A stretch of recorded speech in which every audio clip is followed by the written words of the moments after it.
Virginia Hartley learned to count in an unusual way, not with apples or coins like other children, but with names. Names carved into the wooden beam above her bedroom window. Names she whispered each night before sleep came. 12 names by the time she was 8. 17 by the time she was 10. 24 by the time she was 12. The same age when each of those children disappeared. By 1851, when Virginia turned 17, she had carved 43 names into that beam. 43 children who had arrived at Hartley Plantation as infants or toddlers lived and worked there until they reached 12 years of age and then simply ceased to exist. No sale records, no bills of lading, no advertisements in the Richmond papers, no mention in her father's meticulous ledgers that documented every bushel of tobacco, every pound of cotton, every sack of grain, every transaction down to the penny, just gone. Virginia remembered the first time she noticed. She had been 7 years old, playing near the kitchen gardens where the children worked. There was a girl named Ruth, maybe 11 years old with quick hands and a quicker smile, who was teaching Virginia how to braid sweetgrass into patterns. They would meet in the early mornings when the dew still sat heavy on the tobacco leaves, and the air smelled of earth and green things growing. Ruth had a way of making the grass bend and weave that seemed like magic to Virginia's young eyes. One Tuesday morning in June, Virginia went to their usual meeting spot, and Ruth wasn't there. She waited. The sun climbed higher. The dew burned off. Still no Ruth.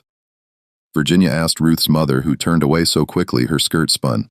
She asked the cook, who said only that child's been sent on and wouldn't meet Virginia's eyes. She asked her father that evening at supper, interrupting his conversation about tobacco prices with a question that made the table go silent. "Father, where did Ruth go?" Thomas Hartley looked at his daughter with mild irritation. Children should not interrupt their elders. Virginia, Ruth has been sold to a family in Tennessee. That is all you need to know. But Virginia had been in her father's study just the day before yesterday, bringing him his afternoon tea. She had seen the ledger open on his desk, the brown leather one he kept locked in the drawer. She had seen Ruth's name there written in her father's precise script, and next to it, no entry in the sold to column, just a single word, removed. That night, Virginia took her mother's sewing scissors and carved Ruth's name into the wooden beam above her window. She didn't know why exactly. She just knew that someone should remember. Over the next 10 years, Virginia carved 42 more names. Before we continue with the story of Virginia Hartley and the dark secret that would eventually tear her family apart and shake the foundations of Virginia's plantation society, I want to ask you to subscribe to this channel and hit that notification bell. This is the kind of mystery that demands to be heard in its entirety. A story of one young woman's determination to uncover a truth that everyone around her desperately wanted to keep buried. Leave a comment below telling me what state you're listening from. Are you in Virginia where this story takes place or somewhere else? I love knowing where our audience is from. Now, let's return to Virginia Hartley in the summer of 1851 as she begins to understand that the disappearances she's been documenting are not random, but part of something far more sinister. The Hartley plantation sat in Tidewater, Virginia, 20 miles west of Richmond, in that stretch of rolling country where the Piedmont meets the coastal plain. It was neither the largest nor the wealthiest estate in Henry County, but it was old. Established in 1784 by Virginia's great-grandfather Nathaniel Hartley, who had fought at Yorktown and received the land as payment for his service. 300 acres of moderately productive soil, a main house built in the federal style with white columns that needed painting every 3 years and quarters for 60 enslaved people who worked the fields and tended the house and kept the whole enterprise running. Virginia's father, Thomas Hartley, was 47 years old in 1851, a man of medium height with thinning brown hair and the permanent squint of someone who spends too much time reviewing ledgers by candlelight. He was methodical in all things. He rose at 5 each morning, inspected the fields before breakfast, spent his afternoons in his study with his account books, and retired each night at 9 o'clock precisely. He believed in order, in documentation, in the proper management of assets. He kept 3 sets of ledgers. The first, bound in green cloth, recorded crops and equipment, acres planted, bushels harvested, tools purchased, repairs needed. The second, bound in red leather, detailed household expenses, candles bought, fabric purchased, servants' winter shoes, the cost of sugar and coffee and tea. The third, bound in brown leather and kept in a locked drawer of his mahogany desk, recorded what he called his human inventory. Virginia had seen this third ledger many times. Her father was not secretive about it within the family. The ledger was simply a fact of plantation life, as ordinary as the crop records. Each page was divided into neat columns: name, age, sex, value acquired from, date of acquisition. Further along, another section detailed sales: name, age, price, sold to, date of sale, purpose. Thomas Hartley believed that a well-run plantation was one where every asset could be accounted for at any moment. He could tell you exactly how many people he owned, their ages, their skills, their monetary value. He could tell you which ones had been born on the plantation and which had been purchased. He could tell you who was likely to run away, marked with a small R next to their names, and who could be trusted with more freedom of movement. He could tell you all of this because he wrote it down, updated it regularly, and reviewed it monthly. This is why Virginia found it so profoundly strange that children kept disappearing from that ledger with no explanation. By the time she was 15, Virginia had started paying very close attention to the pattern. She would sneak into her father's study when he was in the fields, carefully picking the lock on his desk drawer with a hat pin, a skill she had taught herself through patient observation and experimentation.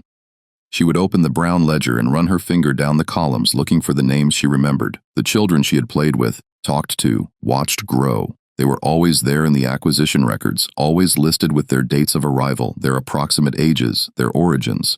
But in the sales records, there was never a corresponding entry, just that word removed. Sometimes there was a date, sometimes just the word and nothing else. Virginia began to recognize a pattern in the acquisitions, too.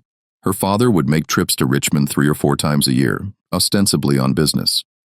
He would leave in the morning with his horse and a small purse of coins and return late at night or sometimes the following day. He never brought wagons. He never mentioned auctions, but within a few days of his return, there would be a new child on the plantation, always between the ages of 3 and 5, always described in the ledger as healthy specimen or well-formed or intelligent appearance.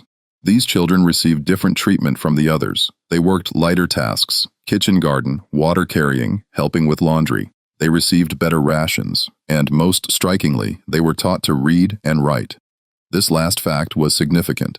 In 1831, after Nat Turner's rebellion sent shockwaves through the South, Virginia had passed laws making it illegal to teach enslaved people to read or write. The penalty for doing so was a fine or imprisonment. Most plantation owners complied with the law, seeing literacy as a dangerous thing that might give enslaved people ideas about freedom. But Thomas Hartley ignored the law. He had an elderly widow named Mrs. Porter come to the plantation twice a week to teach these specific children their letters, their numbers, basic arithmetic. Virginia asked him about it once when she was 14. They were at breakfast, just the two of them. Her mother was still abed with one of her headaches. Virginia had been awake half the night thinking about a boy named James who had disappeared the week before just after his 12th birthday.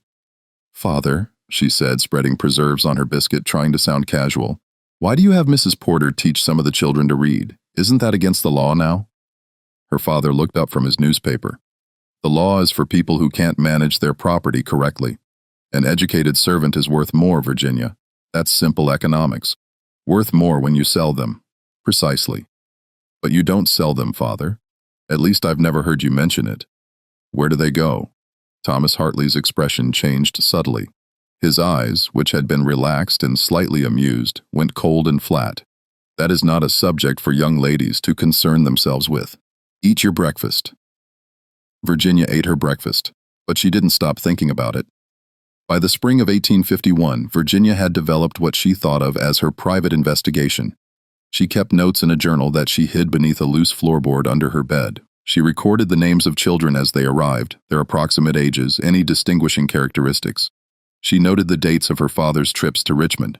She documented when children disappeared and tried to calculate the exact age at which it happened. The pattern was undeniable. Every child who arrived between ages 3 and 5 would disappear between ages 12 and 13. Sometimes they stayed a few months past their 12th birthday, sometimes only a few weeks, but they never reached 13. Never. Virginia thought about this constantly. She thought about it during her embroidery lessons with her mother. She thought about it during church services, staring at the back of her father's head as the minister droned on about obedience and duty. She thought about it at night, lying in bed and staring at the names carved above her window, names that glowed faintly in the moonlight filtering through her curtains. She thought about what it meant. The careful selection of young children, the better treatment, the education, the systematic disappearance at age 12. Where were they going? Who was buying them? And why would someone pay more for an educated child when education was illegal and supposedly dangerous? The answer, when it began to come to her, was one she didn't want to believe. In early June 1851, Virginia made a decision. She would follow her father on his next trip to Richmond. She would find out where he was really going and what he was really doing, because whatever it was, 43 children had vanished into it, and Virginia could no longer pretend she didn't notice. The opportunity came on June 9th. At breakfast, her father announced he would be traveling to Richmond the following day on business. Virginia told her mother she would be visiting her friend Catherine Stewart, who lived on a neighboring plantation 3 minutes away. It was a lie. Virginia had never lied to her mother before, and the guilt sat heavy in her stomach like a stone, but she didn't see another choice. That night, Virginia prepared. She laid out her riding clothes, a dark blue dress that wouldn't show dirt, sturdy boots, a bonnet with a wide brim to shade her face. She packed a small bag with water and some bread and cheese she had taken from the kitchen. She went to bed early but didn't sleep, lying awake and watching the square of moonlight creep across her floor as the hours passed. At 4 o'clock in the morning, she rose and dressed in the dark. She crept downstairs, avoiding the steps that creaked. 3rd from the top, 7th from the bottom. She slipped out through the back door, past the kitchen, across the yard to the stables. The horses stirred as she entered, but she spoke softly to them, and they settled. She saddled her mare, Juniper, as quietly as she could, her hands shaking slightly. By the time her father emerged from the house at 5:30, Virginia was already hidden in the woods that bordered the main road to Richmond. She had chosen her spot carefully, far enough back that she wouldn't be seen, but close enough that she could see anyone passing on the road. She waited, listening to the birds wake and begin their morning songs, watching the sky lighten from black to gray to pale blue. Her father rode past at 6 o'clock. Virginia waited 10 minutes, counting her heartbeats, and then followed. The road to Richmond was well-traveled, but not crowded at this hour. Virginia stayed far back, sometimes losing sight of her father around curves or over hills, then catching glimpses of him ahead. The morning was already warm, promising another sweltering Virginia summer day. Sweat prickled on Virginia's back beneath her dress. Juniper's hooves raised small puffs of dust from the dry road. They had been traveling for perhaps 45 minutes when Thomas Hartley did something unexpected. Instead of continuing toward Richmond, he turned off the main road onto a smaller path that led into dense woods. Virginia almost missed the turn. The path was barely visible, just 2 ruts in the undergrowth, easy to overlook if you weren't looking for it. Virginia dismounted and tied Juniper to a tree well off the main road where she wouldn't be visible to any other travelers. Then she followed the path on foot, moving as quietly as she could through the underbrush. The woods here were thick with oak and pine and sweet gum, the canopy blocking out much of the sun. The temperature dropped noticeably in the shade. The air smelled of leaf mold and something else, something damp and rotten that Virginia couldn't identify. She could hear her father's horse ahead, the sound of hooves on the soft forest floor, the jingle of tack.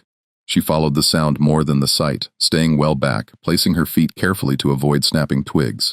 After perhaps a mile, the woods began to thin. Virginia slowed, moving from tree to tree, peering ahead. She could see a clearing through the branches, and in that clearing, a structure. It wasn't a house. It was more like a barn, or a large shed built of weathered gray wood that looked like it had been standing there for decades. The roof was shingled with wooden shakes that had gone mossy on the north side. There were no windows that Virginia could see, just a door in front and what might be another door in back. There was nothing else in the clearing, no other buildings, no fields, no signs of human habitation beyond this one strange structure alone in the woods. Her father's horse was tied to a post outside the front door. Virginia circled around through the trees, looking for a better vantage point, a way to see what was happening without being seen herself. The building had no windows, which made it difficult.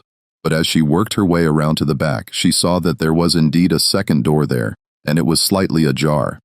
Virginia crept closer, her heart hammering so hard she could feel it in her throat. She pressed herself against the weathered wood of the building's back wall and listened. Voices, men's voices, her father's and someone else's she didn't recognize. "You're late, Hartley." The unknown man's voice had a nasal quality, irritated. "The roads were muddy from yesterday's rain. It slowed my progress." Her father's voice unruffled. "Is the merchandise ready for inspection?" Virginia felt cold despite the heat. Merchandise. That's what they called them, not children. Merchandise. He's prepared according to your specifications, her father replied. 12 years old as of last month, healthy, strong, intelligent. He can read at a 6th grade level, write clearly, and calculate figures better than most white children his age. Good, good. My buyer in Charleston specifically requested someone educated. You'd be surprised how many prefer them that way now. They're willing to pay premium prices for literacy. A pause. They say it's more satisfying when the merchandise understands what's being done. Virginia's blood turned to ice in her veins. She pressed her hand over her mouth to keep from making a sound. What's being done? What did that mean? What was being done to these children? The price we discussed. Her father's voice was businesslike, discussing a child's fate the way he might discuss the price of tobacco, $800. Twice what you'd get at public auction as promised. But then we're not just buying the merchandise, are we? Hardly. We're buying discretion. No papers, no records, no trail. As far as the world is concerned, this child never existed. The sound of footsteps inside the building. Virginia realized someone was approaching the back door. She ran as quietly as she could back into the trees and threw herself down behind a massive oak tree. Her dress caught on something, a thorny vine, and she heard it tear, but she didn't stop. The back door swung open fully. The man who emerged was tall and thin, dressed in a dark coat despite the heat, with a face like a ferret, narrow and pointed. He was holding the arm of a child. Virginia recognized him. Samuel, one of the kitchen garden boys. He had turned 12 3 weeks ago. Virginia had carved his name into her beam just yesterday, knowing that he would be next. Samuel looked confused, not frightened yet, just confused like he was still trying to understand what was happening. Mr. Hartley, he was saying. Sir, you said you were taking me to Richmond to Quiet Boy. Her father's voice, sharp as a whip crack. The thin man led Samuel to a wagon that Virginia hadn't noticed before, partially hidden by trees on the far side of the clearing. It was a closed wagon, the kind used for transporting goods you didn't want seen. He opened the back and gestured for Samuel to climb in. Samuel hesitated and the man put a hand on his shoulder, not rough but firm, and guided him in. Then he closed the door and locked it with a key from his pocket. Virginia watched as the two men returned to the building. She heard the clink of coins, the rustle of paper money being counted, business being conducted, a child's life being bought and sold for $800, and the promise of secrecy. After perhaps 10 minutes, the thin man emerged again, climbed onto the wagon, and drove away. The wagon headed deeper into the woods on a path Virginia couldn't see from her hiding place. Her father came out moments later, locked the building's front door with a key he hung on a nail under the eaves. Virginia noted this detail without quite knowing why, mounted his horse, and rode back the way he had come. Virginia stayed behind her oak tree for a long time after both men were gone. She was shaking violently, though the day was hot. Her stomach was churning. She thought she might vomit, but managed to keep it down. When she finally stood, her legs were stiff, and her dress was damp with sweat and covered in bits of leaf and bark.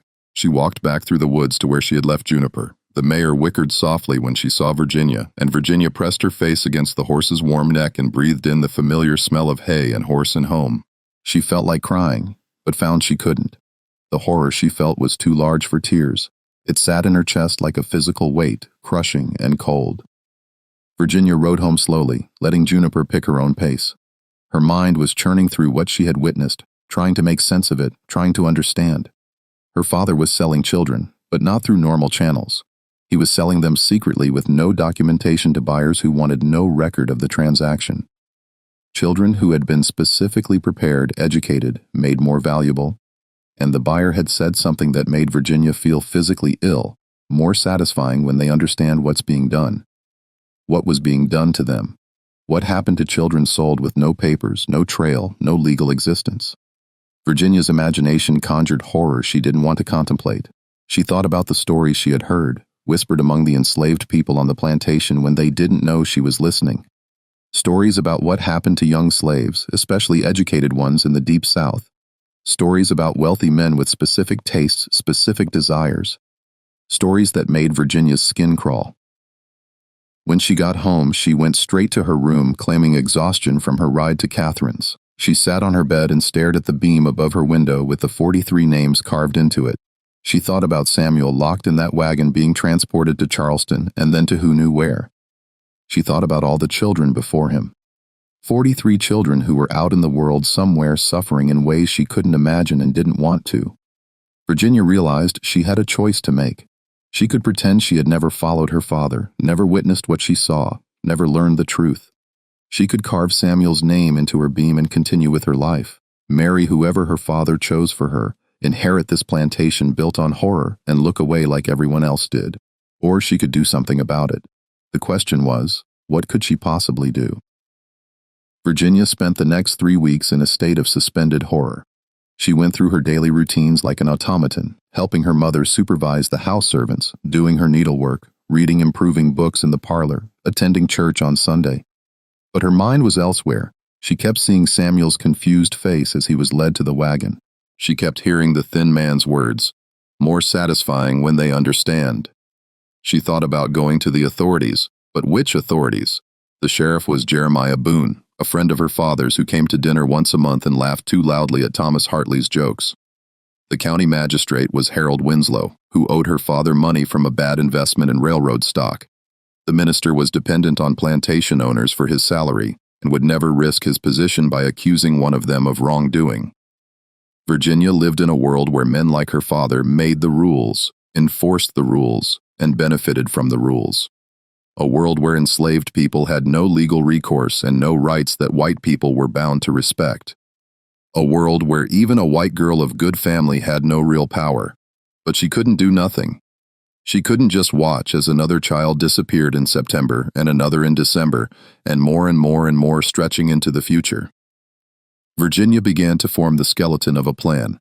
It was desperate and possibly foolish, but it was something.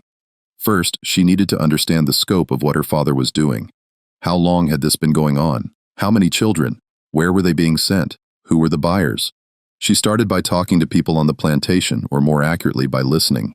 She had learned that direct questions got her nowhere. People clamped up, changed the subject, suddenly remembered urgent work that needed doing. But if she was quiet and patient, if she positioned herself in the right places at the right times, she could hear things. She learned that everyone knew about the disappearing children, not the details perhaps, but the basic fact. They knew the children didn't come back. They knew not to ask questions. And they knew with the resigned certainty of people who have no power over their own lives that there was nothing anyone could do about it. Been happening since before I was born. Virginia heard one of the older women say to another as they hung laundry one afternoon. Virginia was sitting in the shade of the back porch, ostensibly reading, but actually eavesdropping. "My mama told me about it," said old Master Hartley, the current master's grandfather. "He's the one who started it." "Lord have mercy." The other woman shook her head. "How many children, you reckon? Dozens, maybe hundreds over all these years. My mama said the old master found out he could get more money selling children quiet-like than he could at public auction. No questions asked, no papers needed. Some people, they want what they want, and they're willing to pay for nobody to know about it." "It's evil," the second woman replied. "Pure evil. Those babies get treated nice for their whole lives, get taught things, get fed good." And then she paused, seeing Virginia on the porch. Both women fell silent. Virginia pretended not to notice, keeping her eyes on her book, but her hands were shaking so badly she had to grip the book tight to keep it steady. That night, Virginia went to the quarters after dark. It was something she had never done before. White family members didn't visit the quarters, especially not at night, especially not unaccompanied. But Virginia needed information, and she needed help, and she didn't know where else to turn. She knocked on the door of a cabin near the edge of the quarters. A woman named Dinah answered, one of the kitchen workers, mother to several children. Virginia had chosen her specifically because Dinah had a son named Marcus, who was 11 years old. Marcus would turn 12 in March. He was running out of time. "Miss Virginia." Dinah looked alarmed, glancing past Virginia into the darkness. "Is something wrong? Do you need I need to talk to you?" Virginia said quietly. "Please, it's about Marcus." Dinah's face went carefully blank, expressionless. She stepped outside, pulling the door closed behind her so her children wouldn't hear. "What about Marcus? He turns 12 in March, doesn't he?" Dinah said nothing, but Virginia saw her jaw tighten, saw her hands clench into fists at her sides. "I know what happens," Virginia continued. "I followed my father. I know where they take the children and why there are no records." Dinah's eyes went wide with fear. "Miss Virginia, you can't talk about this. If your father finds out, I want to stop it. The words hung in the humid night air. Somewhere in the distance, a dog barked. Closer, the sound of cicadas was deafening, their song rising and falling in waves. Virginia and Dina stared at each other. "I want to stop it," Virginia repeated. "I don't know how yet, but I can't stand by and watch Marcus disappear like all the others." "Don't you want to save him?" "Of course I want to save him." Diner's voice was fierce now, barely above a whisper, but full of desperate intensity. "He's my son. He's my baby." But wanting and doing are different things. "Miss Virginia, you're talking about going against your own father, against the whole way things are done. What do you think you can do? You're 17 years old and a woman besides. Nobody's going to listen to you. And if your father finds out you're planning something," she shook her head, "he'd send you away, married off to some man in another state, locked up, declared insane. White women who make trouble have ways of disappearing too, Miss Virginia. Different ways than us, but just as permanent." "Maybe," Virginia said, "but I have to try. Will you help me?" Dina looked at her for a long time. Virginia saw calculation in her eyes and hope and fear and the desperate, aching love of a mother for her son. Finally, she said very quietly, "What do you need?" Over the next several weeks, Virginia and Dina formed an unlikely alliance. They spoke in whispers and stolen moments when no one else was around. Dina told Virginia everything she knew about the disappeared children, where they had come from originally, how they had been treated, what had been said about them before they vanished. "Your grandfather, he started it back in the 20s, Dina explained one afternoon when they were alone in the kitchen. The other workers were outside in the garden. Times were hard after the revolution. Tobacco prices were down. The land was getting worn out. He was looking for ways to make extra money. Someone, I don't know who, told him there were buyers who would pay premium prices for certain kinds of merchandise. She couldn't quite bring herself to say children. Young ones specifically.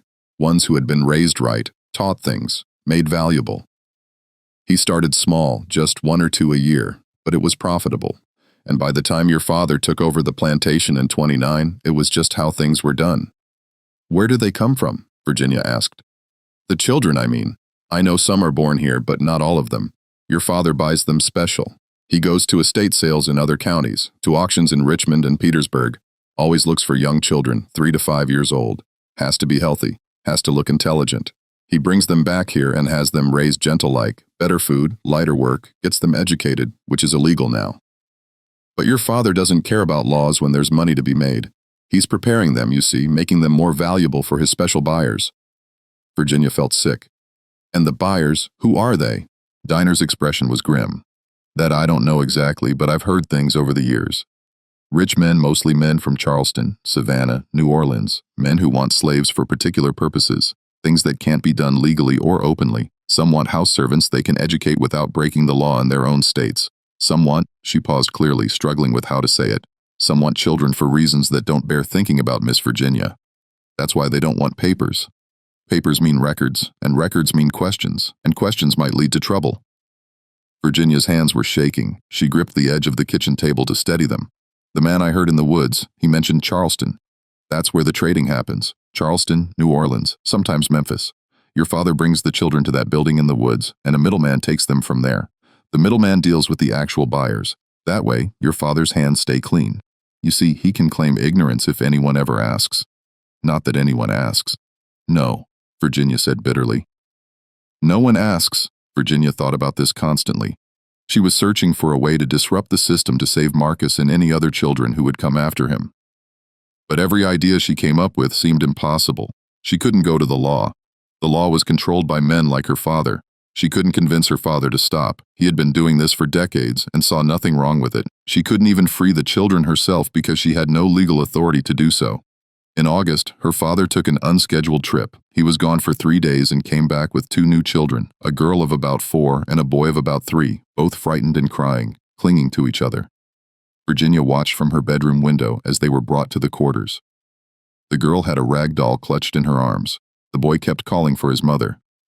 That night, Virginia made a decision. If she couldn't stop the system directly, she would expose it. She would make it public, force people to see what her father was doing, create attention and scandal that couldn't be ignored or swept away. Her father's operation depended on secrecy, on no records, no questions, no attention. She would give it all 3. The question was, how? The answer came to her a few days later when her mother mentioned at breakfast that she was planning a trip to Richmond to shop for fabric and visit some relatives. Virginia asked if she could come along. Her mother, pleased that Virginia was taking an interest in domestic matters, agreed readily. Before the trip, Virginia needed evidence. She needed something more than just her own testimony, which could be dismissed as the imaginings of a hysterical girl. She needed documents, records, proof. She waited for a day when both her parents were out, her father supervising the late summer harvest in the far fields, her mother visiting a sick friend in the next county. Then Virginia went into her father's study and picked the lock on his desk drawer. It was easier now than the first time she'd done it years ago. She had practiced. The brown leather ledger was exactly where she knew it would be. Virginia pulled it out and began copying entries into a notebook she had brought for this purpose. Not all the entries that would take hours, just enough to show the pattern, names, approximate ages at acquisition, where they came from, physical descriptions, training progress, and most damning, the margin notes, initials that she realized were coded buyer references, dates, and amounts. PG, Charleston 800, MR Memphis 1000, JW Savannah 750, HC New Orleans 950. The entries went back years, decades. Virginia's hand was cramping by the time she finished copying, but she had everything she needed. Names, dates, amounts, buyer codes, evidence. She was just replacing the ledger when she heard footsteps in the hall. Her heart leaped into her throat. She shoved the drawer closed too hard it made a loud bang, pocketed her notebook, and stood up just as the door opened. It was her father. Virginia. He looked surprised to see her. His eyes went immediately to his desk, to the drawer, and narrowed. "What are you doing in my study?" Virginia's mind raced. Her notebook felt like it was burning a hole in her pocket. "I was looking for writing paper," she said, forcing her voice to stay steady. "I wanted to write a letter to Catherine." Thomas Hartley studied her for a long moment. Virginia held her breath. Could he tell she was lying? Did he notice that his drawer wasn't quite closed all the way? She forced herself to meet his eyes, to not look guilty. Finally, he said, "Paper is in the secretary in the parlor. You know that." "I forgot," Virginia said. She moved toward the door. Her father didn't stop her, but she felt his eyes on her back as she left. Her skin prickled. That night, Virginia couldn't sleep. She lay awake wondering if her father suspected anything, if he had checked his drawer, if he was at that moment discovering that his ledger had been disturbed.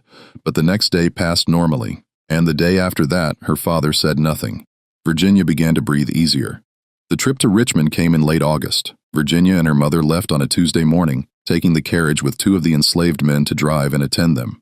The journey took most of the day, the roads rutted and dusty in the late summer heat. Virginia clutched her bag with her copied notes hidden inside and tried to calm her racing heart.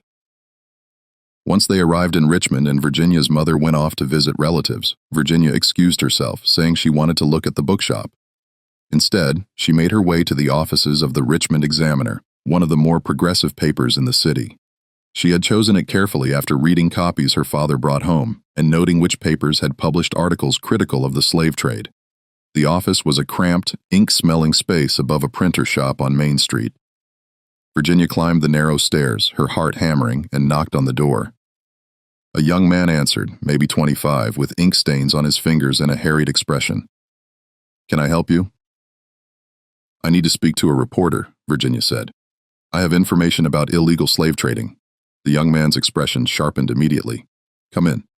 She was led to a small office where an older man sat behind a desk covered in papers, proofs, and what looked like several unfinished cups of coffee.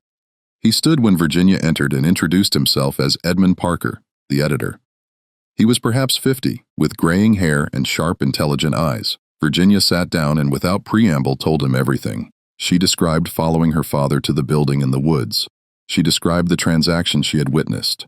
The thin man with the ferret face, the wagon, Samuel being taken away. She showed him her notebook with the copied entries from her father's ledger, all the names, the dates, the amounts, the coded bio references. Parker listened without interrupting, occasionally making notes. When Virginia finished, he sat back and studied her with an expression she couldn't quite read. "This is serious," he said finally. "You understand what you're accusing your own father of, Miss Hartley? I'm not accusing, I'm telling you what's happening. Semantics. If I publish this, your father will be arrested and tried.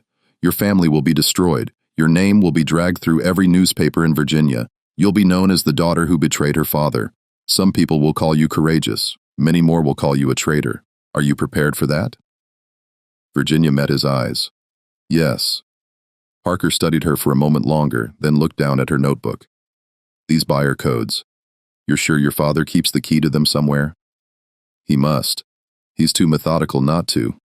The building in the woods. You could find it again. Yes. And you witnessed an actual transaction. Child, money exchanged the works. Yes. Parker nodded slowly. He stood and walked to the window, looking out at the street below. Virginia waited, barely breathing. I believe you, he said, finally turning back to her. But belief isn't enough. I need proof that will stand up in court. I can't just publish accusations based on one person's testimony, even with these notes. Your father would sue me for Lyle. The paper would be ruined and nothing would change. We have to do this, right? What do you need? Independent verification. I need to send someone to observe and document an actual transaction with evidence. Testimony from my reporter, photographs if possible. We'd have an airtight case. Virginia felt cold dread settle in her stomach. That could take months. Father only makes these trips quarterly. The next one isn't until September. Then we wait until September. Another child will disappear. Parker's expression was sympathetic but firm. Miss Hartley, I understand your urgency. I truly do. But if I publish this without solid evidence, your father will destroy us both, and the operation will continue. We have one chance to do this right. We can't waste it by moving too quickly. Virginia wanted to argue, wanted to insist there had to be another way, but she knew he was right. She gave him the date of her father's next expected trip, the second week of September, and described the location of the building in the woods as precisely as she could, referencing landmarks and distances from the main road. Parker promised to send a reporter to observe and document everything. If we can confirm even one transaction, he said, we'll publish the full story. Your father's operation will be shut down. He'll face criminal charges, and hopefully we can track down some of the buyers too. But Miss Hartley, he paused, making sure she was listening. You need to prepare yourself. When this breaks, your life will never be the same. Your family will be destroyed. You'll likely be disowned. Are you absolutely certain you want to do this? Virginia thought about the 43 names carved into the beam above her window. She thought about Samuel's confused face as he was led to the wagon. She thought about Marcus, who had less than 6 months before he turned 12. She thought about all the children who would come after him if someone didn't stop this. Yes, she said, I'm certain. She returned home with her mother that evening and for the next 2 weeks lived in an agony of tension. She went through her routines mechanically, always wondering if her father suspected anything, if Parker's reporter would really show up, if the plan would work. She felt like she was living on the edge of a knife balanced between hope and terror. In early September, Thomas Hartley announced at breakfast that he would be traveling to Richmond on September 12th. Virginia's hands tightened on her teacup so hard she thought it might shatter. September 12th. That was it. That was the day everything would either succeed or fall apart.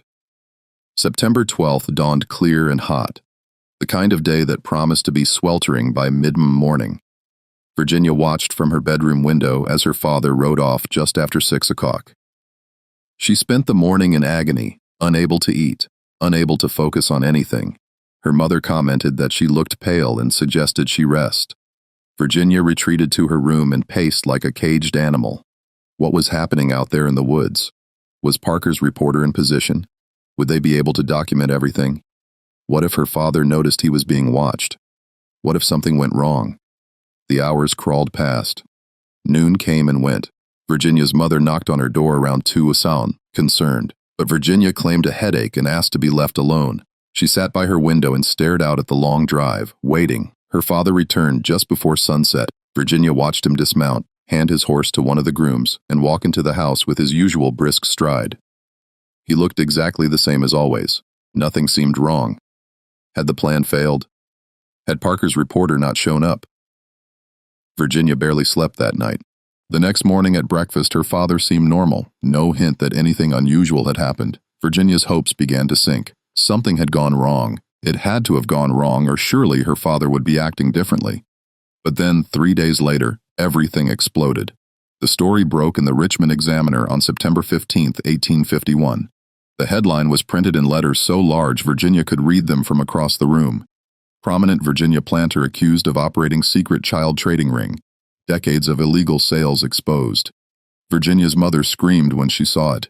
The sound brought Virginia running from her room. She found her mother in the parlor, the newspaper shaking in her hands, her face white as chalk. "Thomas!" she shrieked. "Thomas, come here! Come here right now!"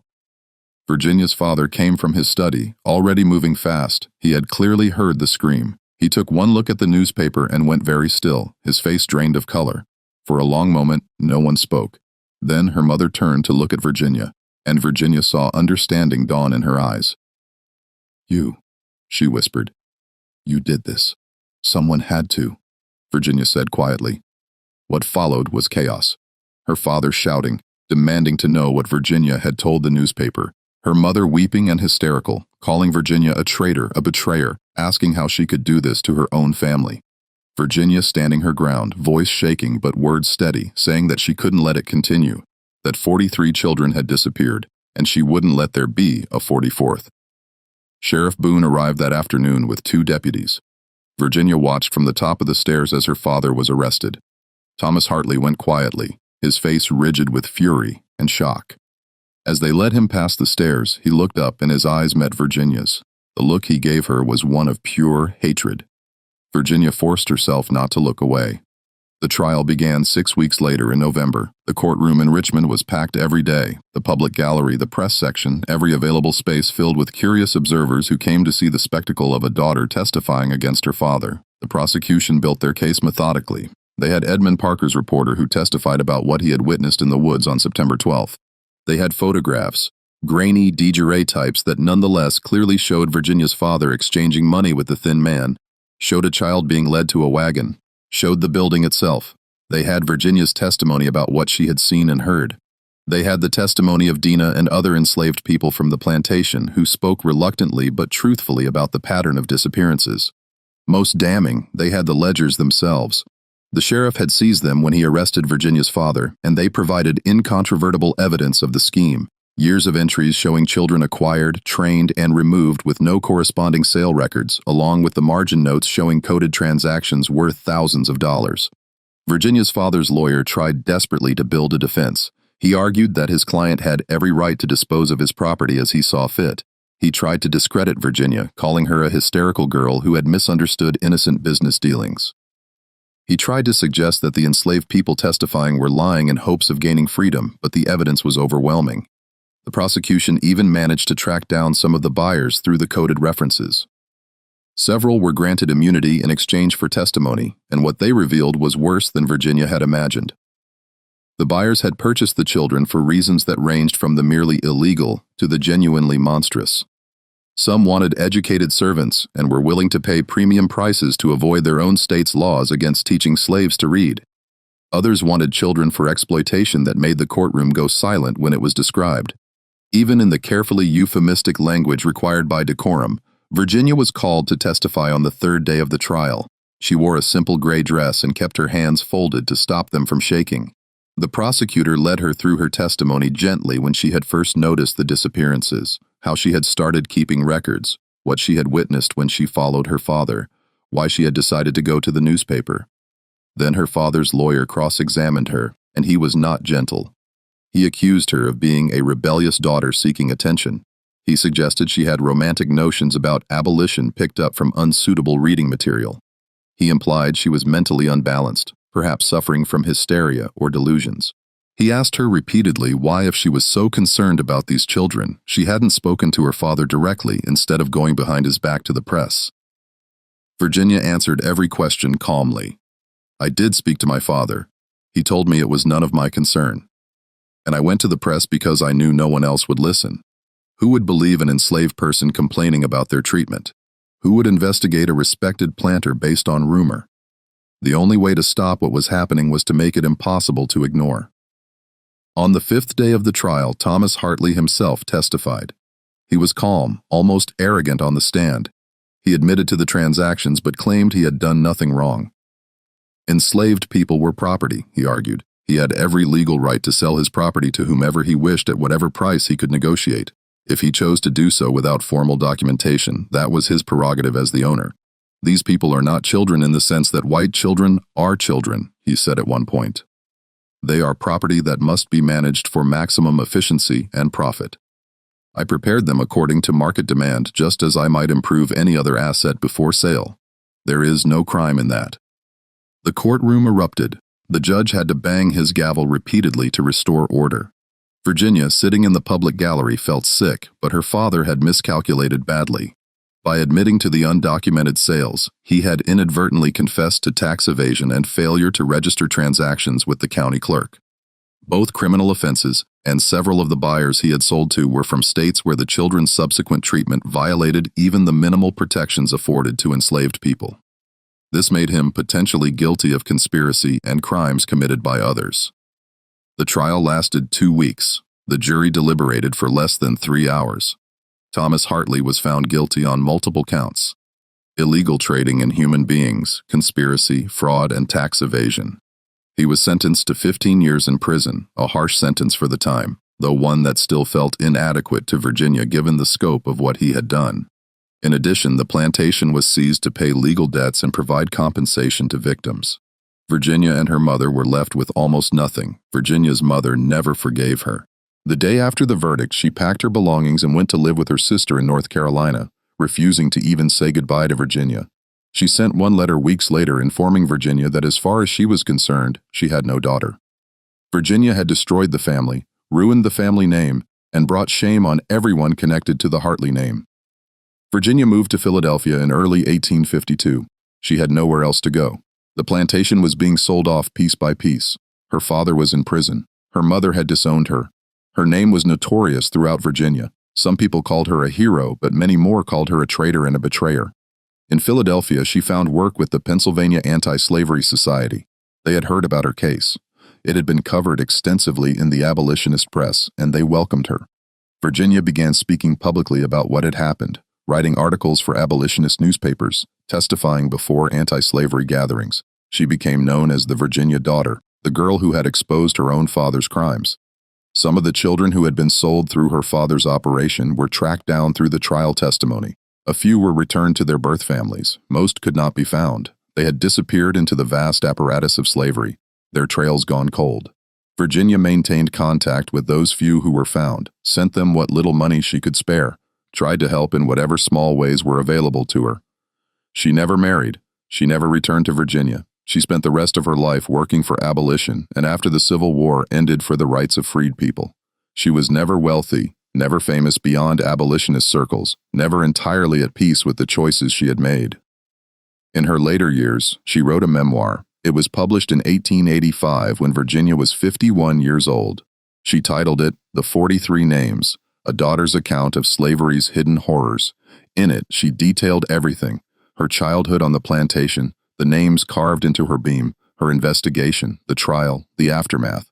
The memoir included a list of all the names she could remember or had recorded, every child who had disappeared from Hartley Plantation during her lifetime and before. The list took up 3 full pages of the book. Next to each name, where she knew it, she wrote what had happened to them. Most entries were blank. Most of those children simply vanished into history, their fates unknown. "I write these names so someone will remember," she wrote in the introduction. These children existed. They had lives, however brief and however constrained. They were not just property, though that is how the law defined them. They were human beings, and what was done to them was evil. Not the casual, unthinking evil of a system that treated people as things, but the deliberate, calculated evil of men who saw opportunity in that system and exploited it for profit. I could not save most of them. I could only expose what was happening and hope that perhaps someday we would build a world where such things were impossible. Virginia Hartley died on November 3, 1893, at the age of 59. She died of pneumonia in a small boarding house in Philadelphia, attended by friends from the Anti-Slavery Society. In her will, she left her papers, including her journals, the original notes she had copied from her father's ledger, and all her correspondence to the Pennsylvania Historical Society, with instructions that they be preserved as evidence of the particular cruelty of which human beings are capable when they treat other human beings as property. Those papers still exist. They are housed in a temperature-controlled archive in Philadelphia, available to researchers. The beam from Virginia's childhood bedroom was preserved when the Hartley house was demolished in 1878, and it is now in a museum collection. You can see it if you visit the Virginia Historical Society in Richmond. A 12-foot length of wood with 43 names carved into it in careful, childish script. The letters worn but still legible after all these years. Each name represents a life interrupted, a childhood stolen. A person whose story ended at age 12 in ways we can only guess at and hope we're wrong about. The building in the woods was burned down in 1852, shortly after the trial concluded. Whether the fire was set deliberately or started by accident, no one knows. The land it stood on is part of a state park now. Sometimes hikers pass through that clearing and don't know they're walking on ground where terrible transactions once took place, where children were handed over to fates worse than the slavery they already endured.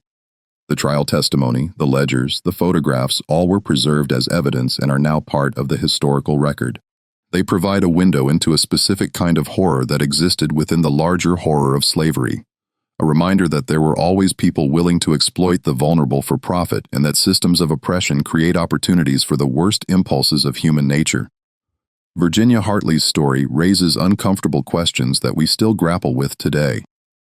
How many other operations like her father's existed? How many other children disappeared without explanation? How many families kept dark secrets that were never exposed? We don't have answers to those questions. History is full of silences, gaps in the record where people were deliberately erased. The 43 names on Virginia's beam represent only what one person could document in one place over one period of time. The true number of children who suffered similar fates is unknowable and unimaginable. But Virginia's decision to act, to speak, to expose what she had been raised not to see, that mattered. It mattered to Marcus, Diana's son, who lived free in Pennsylvania and had children of his own after Virginia used what little money she had to purchase his freedom. It mattered to the few families who were reunited with children they thought they'd lost forever. It mattered to the historical record providing documentation of a horror that many would prefer to forget.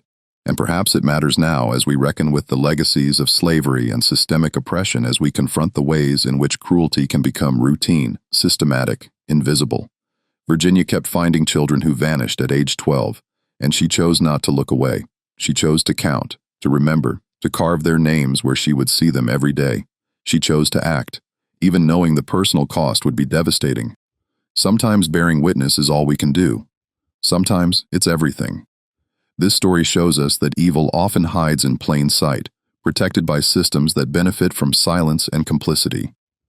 Virginia Hartley could have looked away. Most people did.